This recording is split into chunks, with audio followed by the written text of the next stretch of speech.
Hello everyone, मैं doctor विजय श्रीवास्तव अपने YouTube channel में स्कैम 30 पर आप सभी का स्वागत करता हूं। सॉलिड स्टेट के आज के वीडियो लेक्चर में हम पैकिंग इन क्रिस्टल्स में आगे की बात समझेंगे। हमने इसके पहले के वीडियो लेक्चर में देखा था कि 2 डायमेंशनल लैटिस का फॉर्मेशन कैसे होता है और 2 डायमेंशनल लैटिस जो बनती है वो कितने तरह की होती है। तो आपको बताएं कि 2 डायमेंशनल लैटिस हम लोगों ने देखा था 2 तरह की। एक वो जिसमें कि हॉरिजॉन्टल और वर्टिकल अलाइनमेंट जो था वो सेम था, यानी उसमें स्क्वायर्स का फॉर्मेशन हुआ था, कोऑर्डिनेशन नंबर 4 थी और वो कहलाई square close packing in 2 dimension, 2 द्विविमीय वर्गाकार निविड संकुलन। अब दूसरे तरह का देखा था हम लोगों ने जिसमें जो एक रो बनी थी रिजिड हार्ड स्फीयर्स की, उनके ऊपर जो सेकेंड रो प्लेस की गई थी वो डिप्रेशन में प्लेस की गई थी और इसी तरह से रिमेनिंग रोज जो थे वो रखे गए थे। तो वो जो बना था ए बी टाइप का, और उसमें हम लोगों ने देखा था कि एक स्फीयर 6 स्फीयर्स के द्वारा कांटेक्ट में था और उनके सेंटर्स को मिलाने पर एक हेक्सागन बना था, यानी उसे कहा गया कि 2 dimensional hexagonal close packing. Coordination number उसमें 6 थी जबकि पहले वाले में 4 थी। तो इस तरह से 2 तरह के 2 डायमेंशनल स्ट्रक्चर्स का फॉर्मेशन हुआ था या लेयर्स का फॉर्मेशन हुआ था। अब हम उन्हीं से देखेंगे कि 2 डायमेंशनल लेयर से 3 डायमेंशनल स्ट्रक्चर यानी क्रिस्टल लैटिस का फॉर्मेशन कैसे होता है।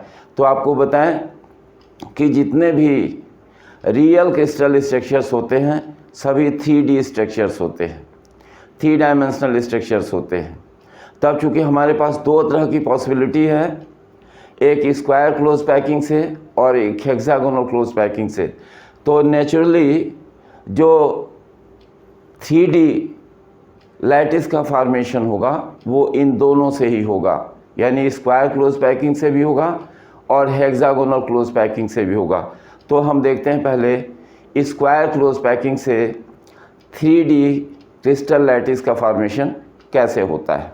तो आपको बताएं ये 3D क्लोज पैकिंग हम लोग देखने जा रहे हैं। तो सबसे पहले हम देख रहे हैं 3D close packing from 2D square close packed layers. तो इसमें जो स्क्वायर क्लोज पैक्ड लेयर्स होती हैं उनका प्लेसमेंट समझते हैं। एक लेयर जो जैसे मान ली कि हॉरिजॉन्टली प्लेस कर दी गई, अब उसके ऊपर जो second layer square close packing वाली उसको जब रखेंगे तो इस तरह से रखते हैं कि सेकेंड लेयर का हर स्फीयर फर्स्ट लेयर के हर स्फीयर के ठीक ऊपर होता है, माने बिल्कुल उसके वर्टिकली प्लेस्ड होता है।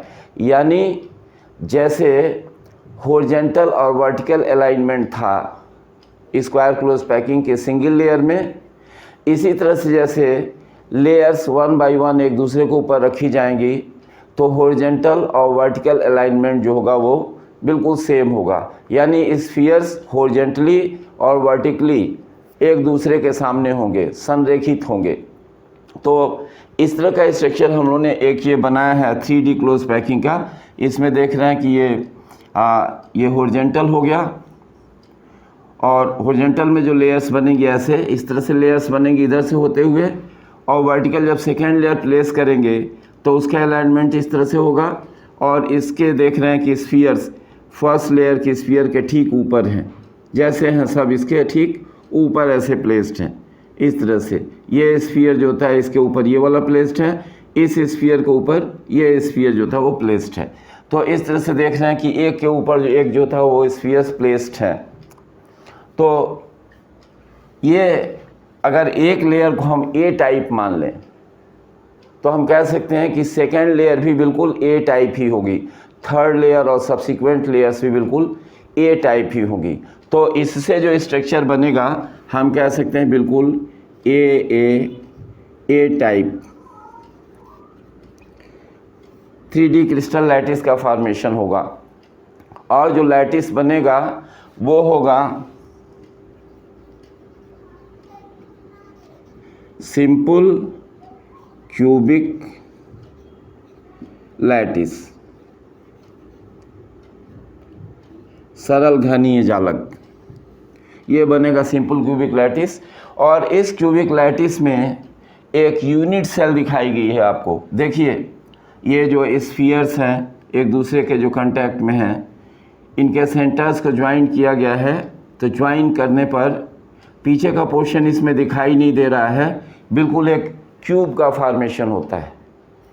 तो कह सकते हैं कि इसमें जो यूनिट सेल होगी वो इसको कह सकते हैं, जो यूनिट सेल होगी उसको कह सकते हैं सिंपल या प्रिमिटिव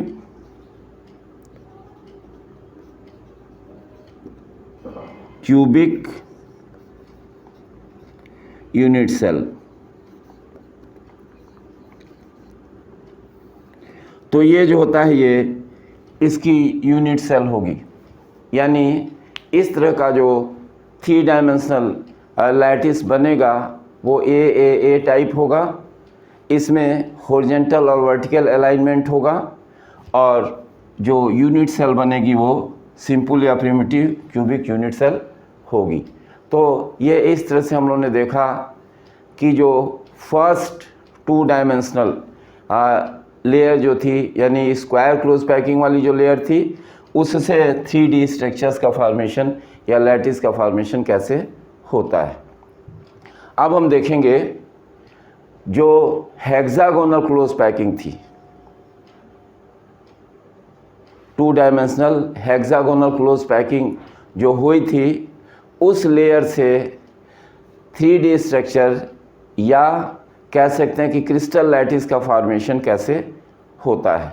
यानी हम देखना चाहते हैं कि 3D close packing from 2D hexagonal close packed layers.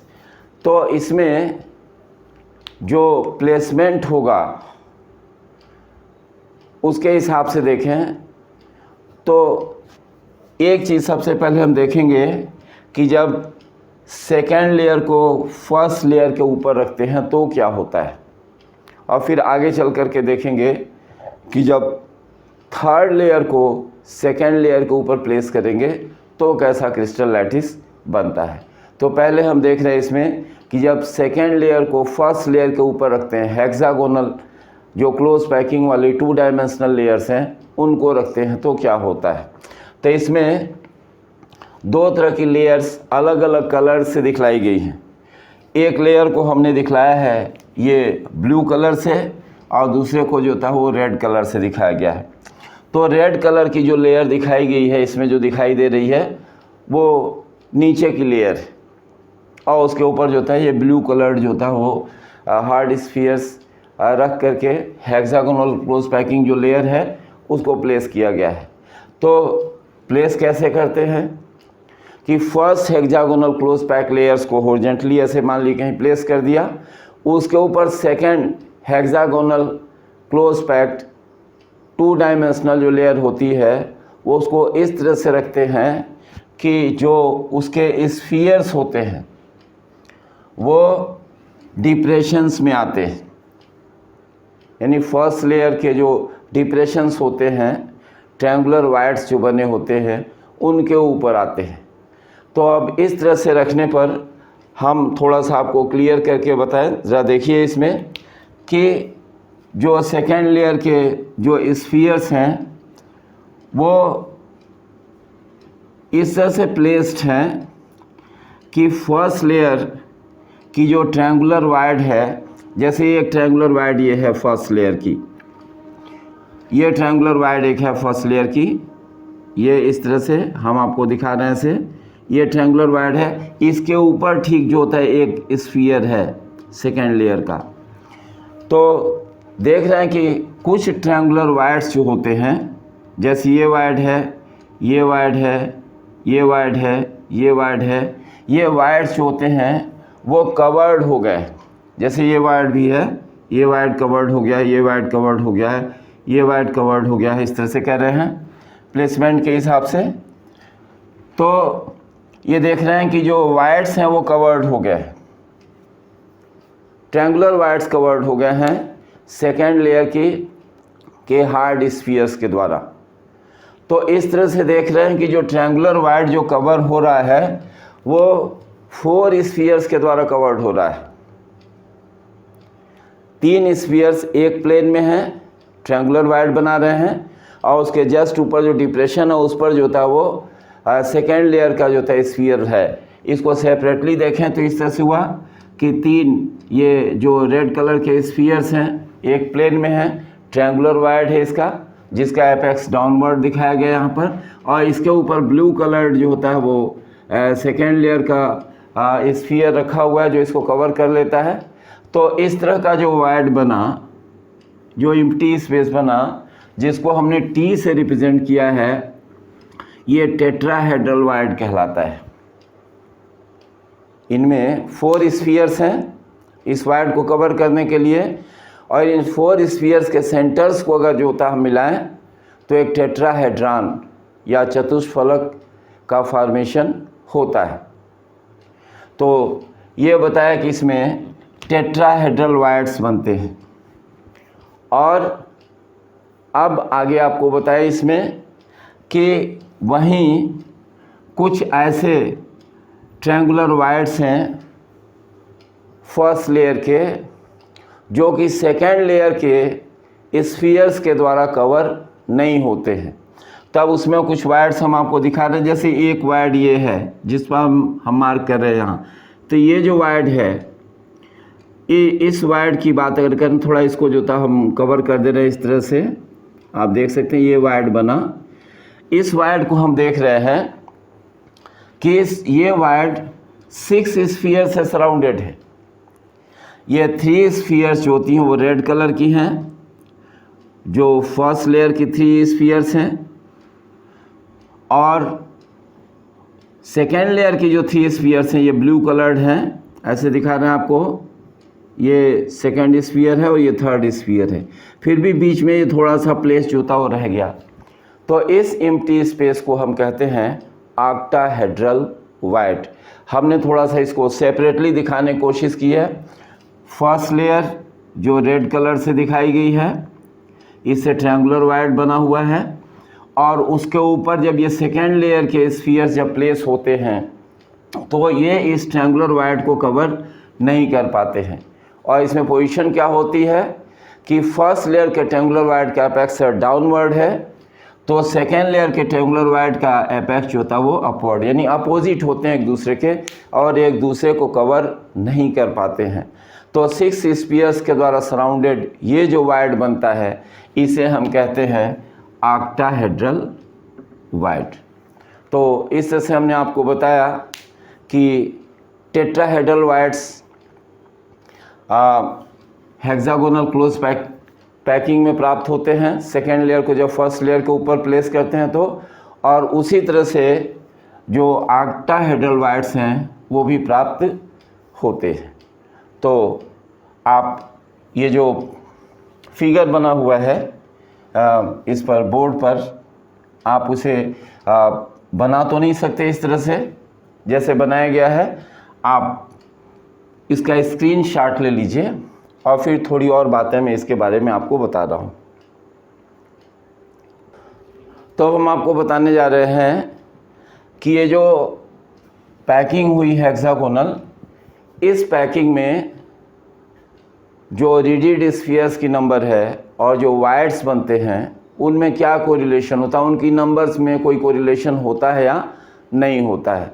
तो मान लेते हैं कि जो रिजिड स्फीयर्स हैं जो इन लेयर्स को फॉर्म करते हैं उनकी टोटल नंबर n है, ये n टोटल नंबर n है। तो जो ऑक्टाहेड्रल वाइड्स बनेंगे उनकी नंबर जो होगी वो भी n के इक्वल होगी। The number of octahedral voids generated will be equal to n के इक्वल होगी। और टेट्राहेड्रल वाइड्स जो जनरेट होंगे, number of tetrahedral voids generated, ये नंबर जो होगी वो 2n होगी। तो इस तरह से हम देख रहे हैं कि जब हेक्सागोनल क्लोज पैक्ड लेयर्स को एक दूसरे के ऊपर रख रहे हैं, सेकेंड लेयर को फर्स्ट लेयर के ऊपर रख रहे हैं और इस तरह से रख रहे हैं कि फर्स्ट लेयर के जो स्फीयर्स हैं वो डिप्रेशंस में आए, सॉरी जो सेकेंड लेयर के स्फीयर्स हैं वो फर्स्ट लेयर के डिप्रेशंस में आए। तो इस तरह से दो तरह के वायर्स का फॉर्मेशन हुआ, टेट्राहेड्रल वायर्स और ऑक्टाहेड्रल वायर्स। तो दोनों वायर्स को हमने समझाया और आपको बताया कि कैसे होता है। तो इस वीडियो लेक्चर में इतना ही। आप वीडियोस को देखते रहिए, अपने कमेंट्स मेंशन करते रहिए। चैनल को लाइक और सब्सक्राइब नहीं किया तो लाइक और सब्सक्राइब कीजिए, शेयर कीजिए, अपने व्यूज़ मेंशन कीजिए, कमेंट बॉक्स में अपने कमेंट्स लिखिए कि आपको ये वीडियो कैसा लगता है, आपकी कोई रिक्वायरमेंट हो उसे मेंशन कीजिए। आप हमें सपोर्ट कीजिए और हम कोशिश करेंगे कि आपके लिए इससे भी अच्छे वीडियो लेक्चर्स लेकर के आए। तो आपके सपोर्ट से ही इम्प्रूवमेंट होगा और ये सारी चीज़ें आपके लिए की जा रही हैं। बहुत बहुत धन्यवाद।